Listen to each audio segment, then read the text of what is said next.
இலை சூப்பராக இருக்குல்ல. இந்த மாதிரி எல்லா இலையும்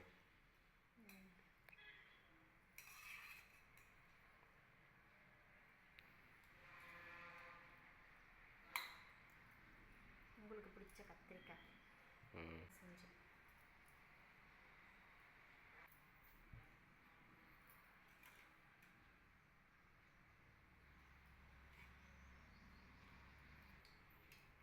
பார்த்து சோறு சிந்தாமல் போடு.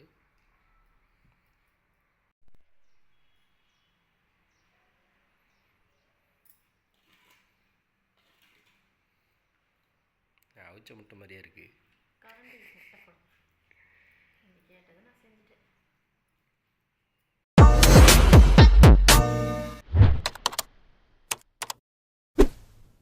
வணக்கம். இன்றைக்கி என்ன சாப்பிட போகிறோம் அப்படின்னா, இன்றைக்கி இது ஒரு சப்ஸ்கிரைபர் ரெக்வஸ்ட்டாக இன்றைக்கி வந்து கரண்டி முட்டை குழம்பு அதுதான் கேட்டாங்க.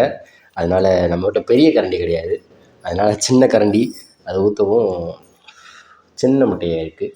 ஒரு முட்டை ஃபுல்லாக ஊற்றுனாங்க, ஆனாலும் நம்ம அவிச்ச முட்டை மாதிரியே இருக்குது பார்க்குறதுக்கு. ஸோ இது வந்து கரண்டி முட்டை குழம்பு தான். கரண்டி முட்டை குழம்பு நம்ம இதுக்கு முன்னாடி பண்ணியிருக்கோமா? உடச்சி ஊற்றி முட்டை குழம்பு பண்ணியிருக்கோம். இது வந்து கரண்டி முட்டை குழம்பு. எல்லா முட்டை குழம்பு தான் மொத்தம். ஓகே, கொஞ்சம் சூடாக இருக்குது, கொஞ்சம் ஆறட்டும். கிளைமேட்டுக்கு சூடாக சாப்பிட்டா நல்லா தான் இருக்கும். ஓகே, நம்ம சப்ஸ்கிரைபருக்காக கரண்டி முட்டை குழம்பு. சைடிஷ் என்ன இருக்குன்னு பார்த்தீங்கன்னா, வெண்டைக்காய் பொரியல், கத்திரிக்காய் பொரியல், அவிச்ச முட்டை. ஓகே, இது வந்து எனக்கு கொஞ்சம் மனசு சரியில்லை. எதனால் அப்படின்னு கேட்டிங்கன்னா, நம்ம சப்ஸ்கிரைபராக யாருன்னு தெரியல. ஆல்ரெடி அந்த 2000 ரூபா அனுப்பிச்சி விட்டு 2 கிலோ மட்டன் சாப்பிட சொன்னதுக்கு அவங்க ரிப்ளை பண்ணியிருந்தாங்க. இந்த மாதிரி மறுநாள் வந்து கேட்டு, இன்றைக்கி வந்து ஓசியில் வந்து எதுவும் கிடைக்கலையா அப்படின்னு சொல்லி கேட்டாங்க. நான் சிரிச்சுக்கிட்டே ஆமாங்க, இன்னும் இன்றைக்கி ஓசி கிடைக்கல அப்படின்னு சொல்லி ரிப்ளை பண்ணியிருந்தேன். அதுக்கு என்ன ரிப்ளை பண்ணியிருந்தாங்க அப்படின்னா, யூடியூப்பில் இந்த மாதிரிலாம் கேட்காதீங்க, பிச்சை எடுக்காதீங்க அப்படின்னு சொல்லிட்டு சொல்லியிருந்தாங்க. யூடியூப்பில் ரிப்போர்ட் பண்ணியிருக்கேன், போய் வந்து காசவே சாப்பிடுங்க அப்படின்னு சொல்லிட்டு கமெண்ட் பண்ணியிருந்தாங்க. அது வந்து எனக்கு கொஞ்சம் மனசு சரியில்லை. அது எதனால் அப்படின்னு அவங்க எப்படி என்னன்னு தெரில. உதவி பண்ணலாட்டியும் கூட பரவாயில்ல, உதவி பண்ணுறவங்க கையை தட்டி விடாமையாவது இருங்க தயவு செஞ்சு. நான் ஒன்றும் நானாக வாண்டடாக போய் கேட்கல. எனக்கு வந்து இந்த மாதிரி ரெக்வஸ்ட் பண்ணுங்கள், என்னோடய ரெக்வஸ்ட்டை வந்து நீங்கள் பண்ணிங்க, உங்களால் இப்போ செலவு பண்ண முடியல அப்படின்னா நான் வந்து அதை பண்ணித்தரேன் அப்படின்னு சொல்லிட்டு, நான் இவ்வளோ காசு கொடுக்குறேன், நீங்கள் அதுக்கு வந்து வீடியோ போடுங்க அப்படின்னு சொல்லிட்டு அவங்கள தான் கேட்டாங்க. நான் அதை வந்து அக்செப்ட் பண்ண மட்டும்தான் பண்ணேன். நான் வந்து இவ்வளோ கொடுங்க அவ்வளோ கொடுங்க பிச்சை எடுத்து யார்கிட்டையும் கேட்கல. நான் முடிஞ்ச அளவுக்கு வெஜ் ஐட்டம் சொல்லுங்கள், நான் அன்றைக்கே நான் ரிப்ளை பண்ணியிருக்கேன். முடிஞ்ச அளவுக்கு வெஜ் ஐட்டமாக சொல்லுங்கள், நான் கண்டிப்பாக போடுறேன், கொஞ்சம் வந்து வெயிட் பண்ணுங்கன்னு சொன்னேன். நான் நான்வெஜ் வந்து கேட்டிங்க அப்படின்னா என்கிட்ட கையில் காசு இல்லை, அதுக்கும் நீங்கள் பொறுமையாக இருந்தீங்கன்னா கண்டிப்பாக ஒரு நாள் போடுவேன் அப்படின்னு சொல்லியிருந்தேன். இது வந்து அவங்களுக்கு எப்படி பிடிபட்டுச்சுன்னு தெரியல அவங்களுக்கு. ஸோ நான் என்ன பண்ணுறேன்னு தெரியல. பார்ப்போம், எல்லாம் மேலே இருக்கவன் பார்த்துக்குவான் அப்படின்ற ஒரு நம்பிக்கையில் நம்ம அடுத்தடுத்து நம்ம தொடர்ந்து போய்கிட்டே இருப்போம். என்ன சித்ரா, இன்னைக்கு காலைல அந்த கமெண்ட்டை பார்க்கவுமே ஒரு மாதிரி ஆயிடுச்சு. நான் என்ன பண்ணுறதுன்னே தெரியல. ரிப்போர்ட் அடித்தா நம்ம ஐடிக்கு எதுவும் ப்ராப்ளமா என்னன்னு தெரியல. தெரிஞ்சவங்க யாரும் இருந்தீங்கன்னா கொஞ்சம் கமெண்ட் பண்ணுங்கள். அவங்க வந்து அந்த அக்கா வந்து ரிப்ளை பண்ணாங்களா, அக்காவா அண்ணாவா தெரியல. ரிப்போர்ட் பண்ணியிருக்கேன் அப்படின்னு சொன்னாங்க. ரிப்போர்ட் பண்ணால் எனக்கு வேறு எதுவும் யூடியூப்பில் எதுவும் ப்ராப்ளம் வருமா என்னன்னு தெரியல எனக்கு. அதனால தான் கொஞ்சம் ஒரு மாதிரியா டென்ஷனாக இருக்குது. சரி, ஓகே, வாங்க வர்ற பிரச்சனையை பின்னாடி பார்க்கலாம். இப்போ சாப்பிடலாம்.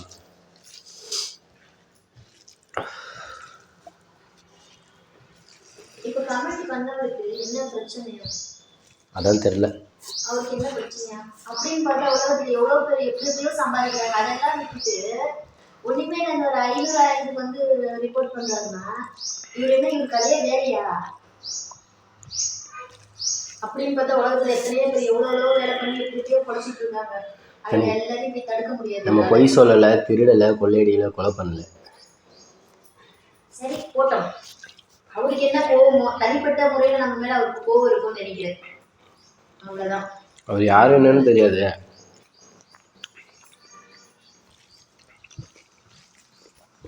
இதுவரைக்கும் நம்ம யார் கஷ்டம் ஆசைப்படையாது, கஷ்டப்படுவோம்.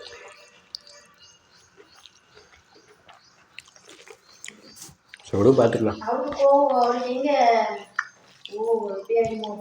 ஒரு யோசனையும் உதவி பண்றது இந்த மாதிரி பேச மாட்டாரு. 10 பேருக்கு நான் உதவி பண்றேன்னு சொன்னார் பாரு, அந்த வாயிலிருந்து அந்த வார்த்தை வராது. உதவி பண்றவரு யாராவது குறைச்சிட்டு போட்டோம்னா விட்டுட்டு போவாங்க. அது வேற ஆள் நினைக்கிறேன். அந்த கமெண்ட் வேற ஆள், அந்த ஆள் வேற இந்த ஆள் இல்லையா, வேற வேறையாக இருக்கும்.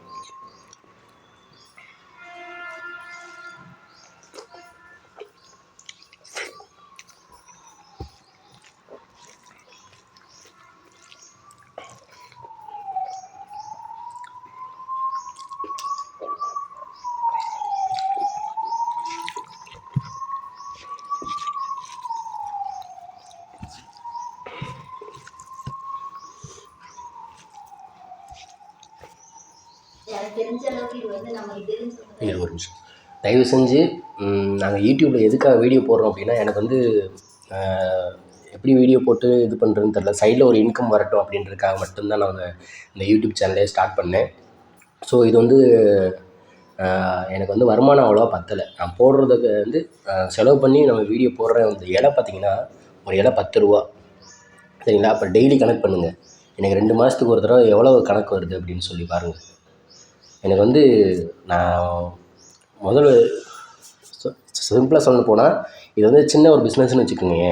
இது வந்து இது இலையில் இருக்கிறது பூராமே ஒரு முதலீடு பண்ணியிருக்கேன். இதுக்கான வருமானம் எனக்கு வந்து யூடியூப்லேருந்து கொஞ்சம் ரெவென்யூ கொஞ்சம் வருது, சரிங்களா? எனக்கு வந்து அது வந்து வர்றதை விட செலவு பண்ணுறது தான் அதிகமாக இருக்குது. அதனால் நான் என்னால் முடிஞ்சதை சிக்கனமாக நான் போடுறேன் நான் வீடியோ. அவங்க ரெக்வஸ்ட் கேட்குறது வெஜ்ஜாக இருந்தால் கண்டிப்பாக அடுத்தடுத்து போட்டுக்கிட்டே இருக்கேன். நான்வெஜ் அப்படின்னா கொஞ்சம் லேட் ஆகும். சரி எதுக்கு லேட் ஆகுது, நான் காசு கொடுக்குறேன் நீங்கள் போடுங்க அப்படின்ற மாதிரி சொல்கிறாங்க. நானும் அதை அக்செப்ட் பண்ணிட்டேன். இது ஒரு பிரச்சனையும் கிடையாது. எனக்கு வேறு வழி தெரியாமல் தான் நான் அது அக்செப்ட் பண்ண வேண்டியதாக இருக்குது, சரிங்களா?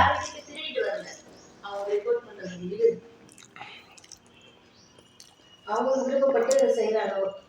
அதை நம்ம ஒன்றும் திருடி ஒன்றும் வாங்கலையே.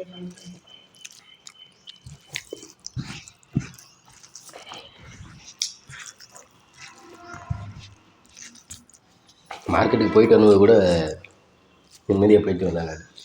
எனக்கு கமெண்ட் பார்த்தது இல்லை. யாரும் தெரிஞ்சவங்க தான் இருக்கணும்னு தோணுது எனக்கு தான். ஏமாந்து சேலம் நல்லா போட்டிருக்கு. சேலத்தில் சேலம், திருப்பூர், திருச்சின்னு ஐடி ஓப்பன் பண்ணாரு, பண்ண முடியாதா?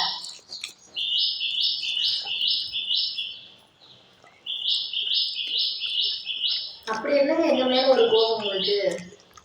நாங்க என்னங்க பண்ணுவோங்க?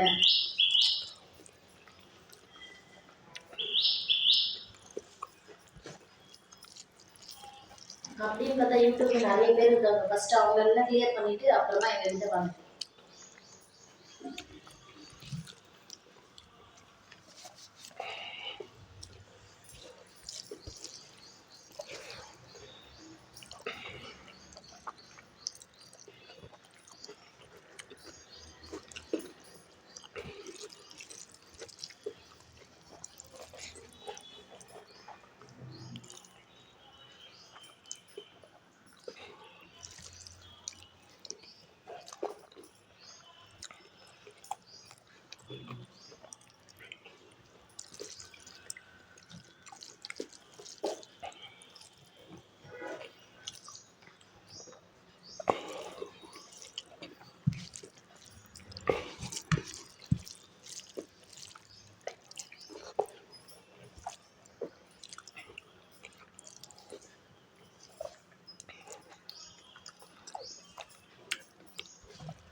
ஸோ நீங்கள் வந்து உடச்சி ஊற்றின முட்டை குழம்பு சூப்பராக இருக்குது.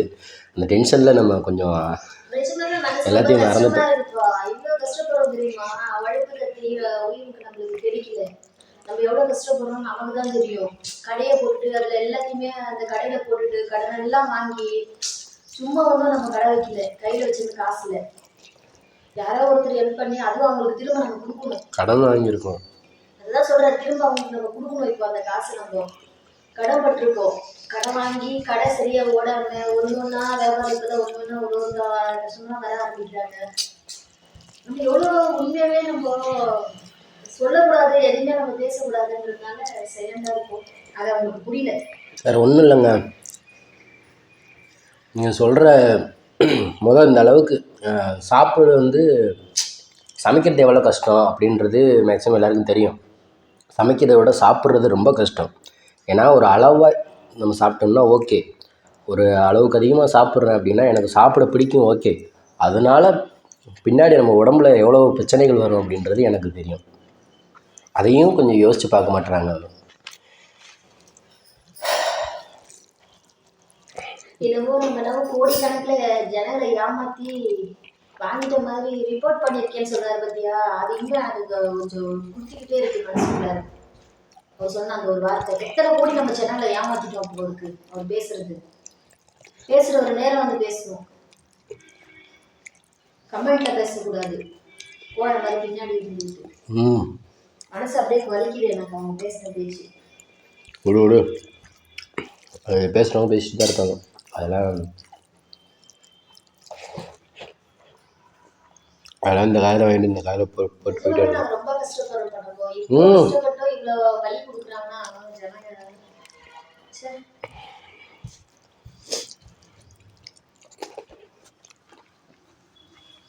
நம்ம கஷ்டப்படுறோன்னா அவங்க வந்து பார்த்தா தான் தெரியும், பார்க்காம அவங்களுக்கு தெரியாது. சரியா, மேலே இருக்க ஒருத்தருக்கு தெரியும் நம்ம எந்த அளவுக்கு உண்மையாக இருக்கோம் எப்படின்னு.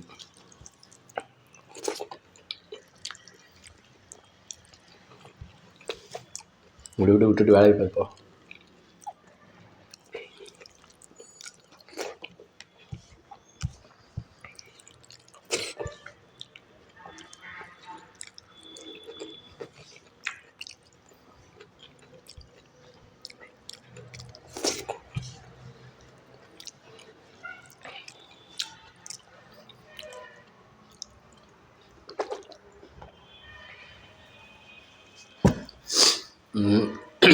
பிரதர் கொஞ்சம் சாரி பிரதர், கரண்டி முட்டை குழம்பு போட சொன்னார். குழம்பு எல்லாமே டேஸ்ட்டாக இருந்துச்சு, ஒன்றும் பிரச்சனை கிடையாது. இன்றைக்கி வந்து அந்த கமெண்டை பார்த்ததுலேருந்து கொஞ்சம் மனசு சரியில்லாதனால இன்றைக்கி அதை வச்சே பேசிக்கிட்டே இன்றைக்கி சாப்பிட்டோம். உங்களுக்கு எப்படி வீடியோ வந்திருக்கு என்னன்னு தெரியல, நானே எடிட் பண்ணும்போது தான் எனக்கே தெரியும். ஸோ ஓகே, ஒன்றும் பிரச்சனை இல்லை. வீடியோ லென்த்தாக போயிட்டே இருக்குது, இதோட முடிச்சுக்கலாம். ஓகே, நம்ம வீடியோ பிடிச்சிருந்துச்சுன்னா லைக் பண்ணுங்கள், ஷேர் பண்ணுங்கள், கமெண்ட் பண்ணுங்கள், மறக்காம நம்ம சேனல் சப்ஸ்கிரைப் பண்ணுங்கள். சப்ஸ்கிரைப் பண்ணிட்டு பக்கத்தில் இருக்க பெல் ஐகானை கிளிக் பண்ணிக்கோங்க. அப்போ தான் நான் போகிற அடுத்த வீடியோ உங்களுக்கு நோட்டிஃபிகேஷன் வரும். அப்படியே ரிப்போர்ட் பண்ணி என்னோடய மனசில் தோன்றதை சொல்கிறேன். அப்படியே அவங்க ரிப்போர்ட் பண்ணி என்னோடய சேனல் பிளாக் ஆனாலும் பரவாயில்ல, இன்னொரு சேனல் ஓப்பன் பண்ணுவேன். ஓப்பன் பண்ணி திருப்பி அதில் புதுசாக வீடியோ போடுவோம். நம்ம பார்த்துக்கலாம், என்ன வருதுன்னு பார்ப்போம். நன்றி, வணக்கம்.